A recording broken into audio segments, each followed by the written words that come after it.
Welcome back to Coffee and Sawdust. I am Mike. Today we're building another birdhouse, but this time it's not a square one. It's not your square boxes with holes in it. Today I built one out of found material.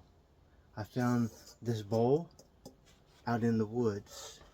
The wood is scrap wood.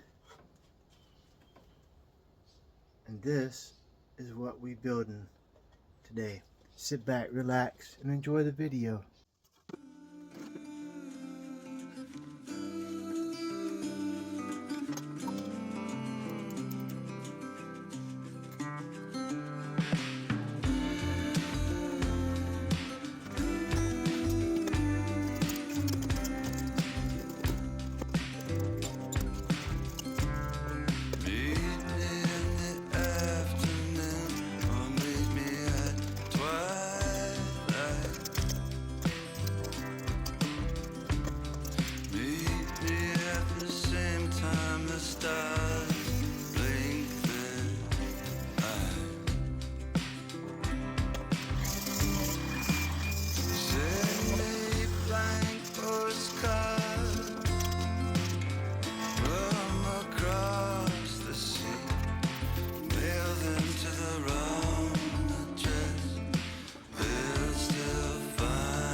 Before I close this video, I forgot to film or record myself attaching this